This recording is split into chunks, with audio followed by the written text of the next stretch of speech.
इब्लीस का जवाल। सबसे ऊंचे मकाम वाला जिन शैतान कैसे बना? वक्त से पहले का वक्त था, जब जमीन नहीं थी, जब आसमान के सिवा कुछ नहीं था, जब इंसान का वजूद सिर्फ अल्लाह के इल्म में था, अभी मिट्टी में नहीं ढला था। मलाइका थे, नूर से बने हुए, अल्लाह के हुक्म के सामने मुकम्मल तस्लीम, और उनके दरमियान एक जिन। कुरान बताता है वो जिन उनके साथ था, उनकी सफ़ों में था, इबादत के उस आलम में था जहां हर शय अल्लाह की तस्बीह करती है। सूरह अल-कहफ 18-50। फिर अल्लाह सुब्हानो ताला का एक हुक्म आया, और उस एक हुक्म ने, उस एक लम्हे ने सब कुछ बदल दिया। जो उठना था वो गिर गया, जो करीब था वो दूर हो गया, जो इज्जत में था वो लानत का हकदार बन गया।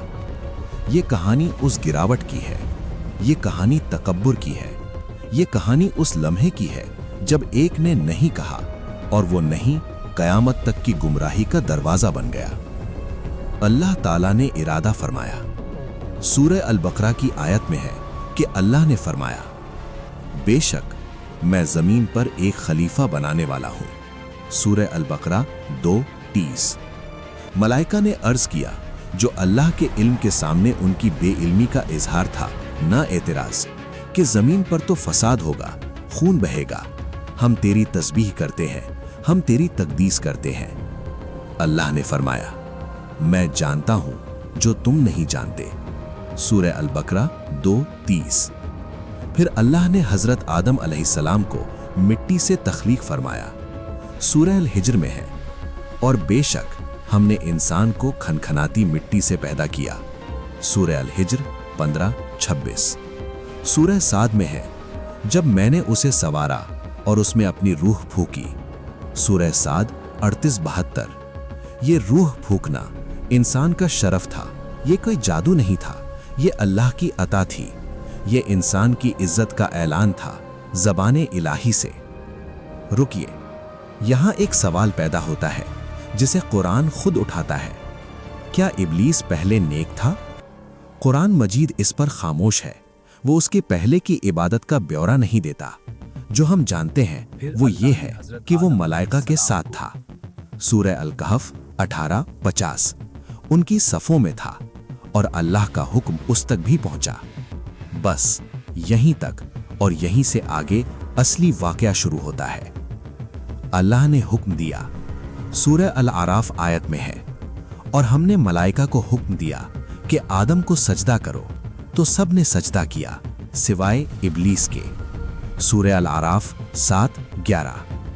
ये सजदा इबादत का सजदा नहीं था, ये सजदा तकरीम का था, अल्लाह के हुक्म की इताअत का था। मलाइका ने किया क्योंकि वो अल्लाह के सामने मुकम्मल तस्लीम थे, लेकिन इब्लीस रुक गया। सूरह अल-बकरा में है, उसने इनकार किया और तकब्बुर किया, और वो काफिरों में से हो गया। सूरह अल-बकरा 2:34। 2 अल्फाज, 2 हालतें, इनकार अमल में, तकब्बुर दिल में, और दोनों एक साथ आए क्योंकि तकब्बुर ने पहले दिल को लिया, फिर आमाल को। यहां रुके।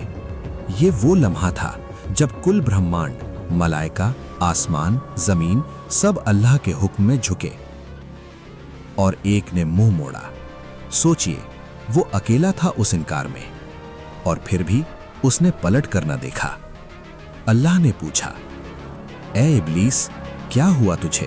तूने सजदा क्यों नहीं किया उसे जिसे मैंने अपने हाथों से बनाया? सूरह साद 38-75। इब्लीस ने जवाब दिया, मैं उससे बेहतर हूं, मुझे आग से बनाया और उसे मिट्टी से। सूरह साद 38-76। सूरह अल-आराफ 7-12। ये एक जुमला था, लेकिन इस एक जुमले में इब्लीस की पूरी बर्बादी थी। वो क्या कह रहा था? वो कह रहा था, मेरी अपनी अक्ल, मेरे अपने हिसाब से मैं बेहतर हूं। वो अल्लाह के हुक्म को अपनी तर्क की तराजू पर तौल रहा था। ये तकब्बुर था। और तकब्बुर का मतलब क्या है? तकब्बुर का मतलब है खुद को हक का मयार समझ लेना। तकब्बुर का मतलब है अल्लाह के फैसले को अपनी नजर से देखना। तकब्बुर का मतलब है मैं जानता हूं, जबकि अल्लाह ने फरमाया हो, मैं जानता हूं।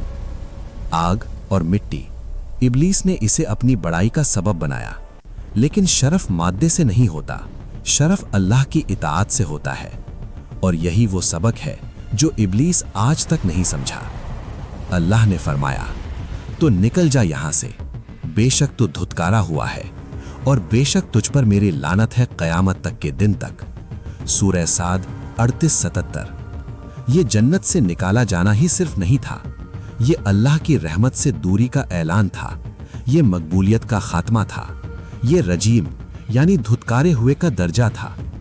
इब्लीस उस मकाम से गिरा जो मकाम मिट्टी, मादे या नस्ल से नहीं बल्कि अल्लाह की नेमत से था, और उसने उस नेमत को एक नहीं में खत्म कर दिया।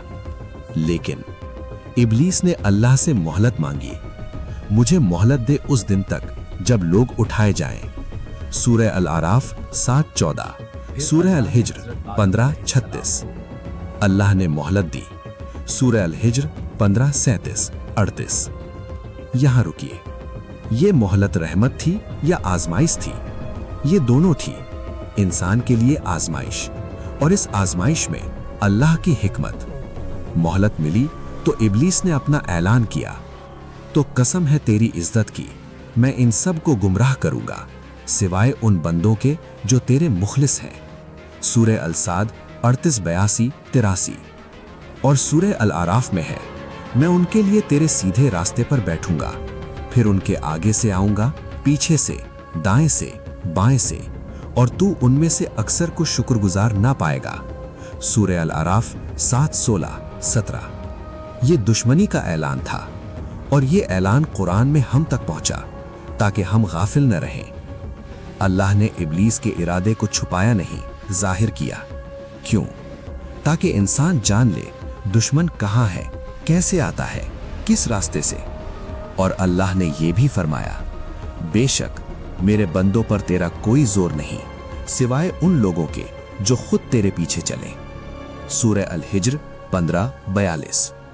ये अल्लाह की गैरत है, वो अपने बंदों को इब्लीस के हवाले नहीं करता। बंदा जब अल्लाह की तरफ होता है, इब्लीस बेबस होता है। इब्लीस का किरदार कुरान में क्यों है? सिर्फ एक किस्सा सुनाने के लिए नहीं। कुरान ने इब्लीस की कहानी बार बार अलग अलग सूरतों में इसलिए बयान की ताकि इंसान समझे कि गुमराही कहां से शुरू होती है।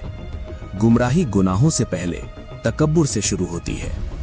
इब्लीस ने पहले कोई बड़ा गुनाह नहीं किया था, उसने बस अपनी अक्ल को अल्लाह के हुक्म से ऊपर रखा। बस यही एक काम था, और ये काम उसकी तमाम बर्बादी का सबब बन गया। सूरह अल-कहफ आयत में अल्लाह ने फरमाया, क्या तुम उसे और उसकी औलाद को मेरे सिवा दोस्त बनाते हो जबकि वो तुम्हारा दुश्मन है? सूरह अल-कहफ 18-50। ये सवाल आज भी हमसे है। ऐ पढ़ने और सुनने वाले, तकब्बुर सिर्फ इब्लीस का गुनाह नहीं था, हम में से हर एक के दिल में वो बीज है।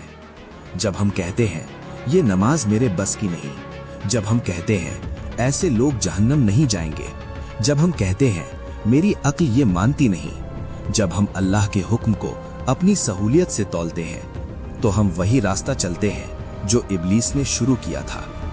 इब्लीस की गलती इनकार था, लेकिन उससे पहले वो गलती थी जो दिल में थी। अल्लाह पर भरोसा न होना, अल्लाह की हिकमत पर सवाल, अपनी राय को वही समझना, और ये गलती हर इंसान के दिल में हर दिन इब्लीस करवाना चाहता है। लेकिन यहाँ खबरदारी के साथ एक रोशनी भी है। अल्लाह ने फरमाया, हाँ, जिसने अपना मुंह अल्लाह के सामने झुका दिया और वो नेकोकार है, तो उसके लिए उसके रब के पास अज्र है। सूरह अल-बकरा 2:112। ये कहानी इब्लीस के गिरने की है, लेकिन इसका सबक इंसान के उठने का है। अल्लाह हम सबको तकब्बुर से बचाए और इताअत पर कायम रखे। आमीन।